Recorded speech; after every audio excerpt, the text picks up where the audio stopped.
نور نے ایک نظر اس کی طرف دیکھا اور نظریں جھکا لی۔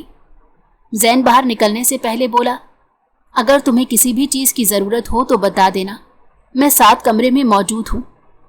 یہ کہہ کر اس کی طرف دیکھے بغیر وہ باہر چلا گیا تو اس تحفظ پر نور کی آنکھوں میں آنسو آ گئے۔ وہ دل ہی دل میں اللہ کا شکر ادا کرنے لگی کہ اس نے ایک اچھے انسان کے ساتھ اس کا واسطہ ڈالا۔ وہ اس چھت کے نیچے ایک نامحرم کے ساتھ رہتے ہوئے بھی محفوظ تھی۔ صبح کے ہلکے ہلکے آثار ظاہر ہو رہے تھے۔ فلیٹ میں گہری خاموشی چھائی ہوئی تھی۔ زین رات بھر نہ سو سکا تھا۔ وہ جلدی اٹھ گیا اور اسے چائے کی شدید طلب ہوئی تو وہ فوراً کچن میں آ گیا اور 2 کپ چائے تیار کرنے لگا۔ چائے تیار ہوتے ہی اس نے دونوں کپ ٹرے میں رکھے اور ٹی وی لاؤنج کی طرف بڑھ گیا۔ نور بھی شاید رات بھر سو نہ پائی مگر اس کا چہرہ کچھ پرسکون لگ رہا تھا۔ زین نے ٹرے میز پر رکھی اور 1 کپ اس کے ہاتھ میں تھما دیا۔ یہ لو۔ نور نے چونک کر اس کی طرف دیکھا، چائے کا کپ ہاتھ میں لیا اور آہستہ سے بولی، شکریہ، اس وقت چائے کی بہت طلب تھی۔ زین کے ہونٹوں پر ایک ہلکی سی مسکراہٹ پھیل گئی۔ وہ خود بھی ساتھ والے صوفے پر بیٹھا۔ دونوں نے ایک ساتھ چائے کا پہلا گھونٹ لیا۔ ان دونوں کے درمیان خاموشی کا ایک طویل وقفہ آیا جسے زین نے ہی توڑنے کی کوشش کی۔ اب لگتا ہے تم ریلیکس ہو گئی ہو، نور نے اس بات میں سر ہلایا۔ جی الحمدللہ۔ اب مجھے کھل کر بتاؤ اپنے بارے میں، جو دل پر بوجھ ہے وہ اتار دو۔ نور نے نظر اٹھا کر زین کی طرف دیکھا اور پھر پلکیں جھکا کر بولی، میرے والدین بچپن میں ہی فوت ہو چکے تھے تو میں چچی کے گھر آ گئی۔ نور کے لہجے میں اب درد اترنے لگا تھا۔ شروع میں تو سب ٹھیک تھا مگر وقت کے ساتھ ساتھ چچی کا رویہ بدلنے لگا۔ وہ مجھ سے کام لیتی تھیں، ڈانٹتی تھیں، تانا دیتی تھیں، لیکن مجھے کبھی ان پر شکوہ نہیں ہوا۔ میں خوشی خوشی سب کچھ برداشت کرتی چلی گئی۔ لیکن پھر انہوں نے میری شادی کا فیصلہ ایک ایسے آدمی سے کیا جو میرے چچا سے بھی 10 سال بڑا تھا۔ وہ چونکہ کافی مالدار تھا اور میرے چچا کو ایک بڑی رقم کی آفر دے رہا تھا، وہ بھی ایڈوانس۔ گویا میرے چچا نے بولی لگائی اور وہ میرا خریدار بننے جا رہا تھا۔ نور کی آنکھوں میں آنسو تیرنے لگے۔ زین کا ہاتھ چائے کے کپ پر سخت ہو گیا۔ پھر کیا ہوا؟ زین بھرائی آواز میں بولا، پہلے میں نے انکار کیا، روتی رہی، منتیں کی، لیکن کسی نے نہ سنی۔ کل رات وہ میرا نکاح زبردستی کرانے والے تھے، لہٰذا میں نے ہمت کی اور گھر سے بھاگ نکلی، لیکن نہ جانے کیسے انہیں میرے بھاگنے کا علم ہو گیا اور وہ میرے پیچھے پڑ گئے۔ زین کی آنکھیں دھندلا گئی۔ نور نے کپ نیچے رکھا اور دونوں ہاتھوں سے چہرہ چھپا کر رونے لگی۔ کاش میرے ماں باپ زندہ ہوتے، وہ یہ ظلم مجھ پر کبھی نہ ہونے دیتے، وہ کبھی مجھے بکنے نہ دیتے۔ زین نے آہستہ سے اس کی طرف دیکھا تو دل جیسے مٹھی میں آ گیا۔ نور سسکیاں لینے لگی۔ زین نے کچھ دیر اسے یوں ہی رونے دیا، پھر وہ دھیرے سے بولا، نور، مجھے لگتا ہے تمہاری کہانی میری کہانی جیسی ہے۔ نور نے چہرے سے ہاتھ ہٹائے اور سوالیہ نظروں سے زین کو دیکھا۔ میں بھی بچپن میں ہی یتیم ہوا اور ان لوگوں کے رحم و کرم پر پلا جنہیں میری پرواہ نہیں تھی، جنہوں نے میری زندگی اپنے فائدے کے لیے استعمال کی۔ کتنا حسین اتفاق ہے کہ ہم دونوں کی کہانی ملتی جلتی ہے اور ہم دونوں ہی اپنے اپنے گھر کو چھوڑ کر بھاگے ہیں۔ اس نے شرارت سے مسکراتے ہوئے ماحول کے تناؤ کو کم کرتے ہوئے کہا تو نور مسکرانے لگی۔ زین نے چائے کا آخری گھونٹ لیا اور خاموشی سے کپ نیچے رکھ دیا۔ وہ شاید ایسا لمحہ تھا جب وہ ایک دوسرے کے ساتھ نامعلوم سی قربت محسوس کر رہے تھے۔ وہ ایک دوسرے کے ساتھ کو ابھی اچھی طرح سے محسوس بھی نہیں کر پائے تھے کہ زین پر ایک اور افتاد آن پڑی۔ نور نے جلد ہی زین کی یہ پریشانی محسوس کر لی اور پوچھے بنا نہ رہ سکی، تو زین نے گہری سانس لیتے اس کی طرف دیکھا اور کہا، میری بیوی مجھ سے طلاق مانگ رہی ہے۔ نور چونک گئی۔ اس کی آنکھوں میں حیرت جھلک پڑی۔ مطلب آپ شادی شدہ ہیں؟ زین نے ایک لمحے کے لیے نظریں چرا لی۔ پتہ نہیں، شاید ہوں، شاید نہیں۔ یہ کیسا جواب ہوا؟ نور الجھ کر بولی، آج صاف بات کیوں نہیں کرتے؟ زین نے ایک گہری سانس لی، پھر آہستگی سے گویا ہوا، ہمارا نکاح ہوا تھا مگر اس نے اپنی ماں کو صاف صاف کہہ دیا کہ وہ مجھے اپنا شوہر ماننے کو تیار نہیں۔ نہ اس نکاح میں اس کی مرضی شامل تھی